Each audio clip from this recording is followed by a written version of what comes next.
Une coalition anti-tabac demande à Ottawa et les autres provinces de lutter contre la vente de cigarettes électroniques. Un rapport a examiné la popularité de ces cigarettes avec les adolescents au Québec et pourquoi les experts sont préoccupés par les risques qu'elles peuvent avoir sur la santé. Sophie Paquin est en colère à propos du nouvel achat de son garçon de 13 ans, une cigarette électronique. Il l'a achetée juste en face de son lycée. C'est-tu dangereux, c'est-tu pas dangereux? On ne sait pas réellement. Est-ce dangereux ou pas? Nous ne savons pas vraiment, renchérit Sophie Paquin. Cette jeune de 15 ans fume des cigarettes ordinaires, mais a essayé les cigarettes électroniques et elle dit qu'elle peut les fumer partout. Vous pouvez les fumer dans le métro et où vous voulez, surtout au restaurant. Ils vous le permettent et c'est cool. Les cigarettes électroniques produisent de la vapeur qui ressemble à la fumée de cigarette. Ils viennent dans beaucoup de saveurs.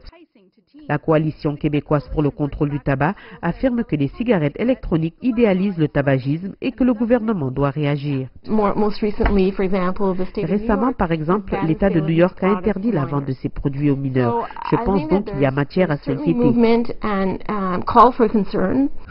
Vendre des cigarettes électroniques contenant de la nicotine est illégal au Canada, mais quelqu'un peut en trouver sur un site web et il y a beaucoup de sites qui y vendent des cartouches de nicotine. Le programme de Radio-Canada La Facture a trouvé qu'il était facile d'acheter en ligne des cigarettes électroniques avec de la nicotine.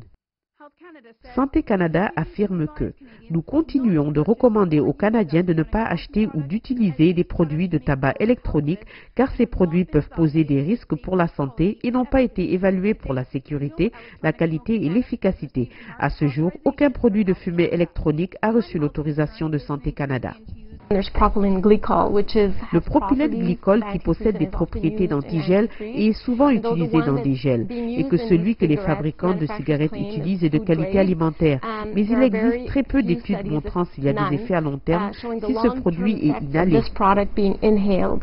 La Coalition québécoise pour le contrôle du tabac appelle les gouvernements fédéral et provincial pour traiter les cigarettes électroniques comme des cigarettes régulières, interdire la vente aux mineurs et limiter les zones où les gens peuvent les fumer.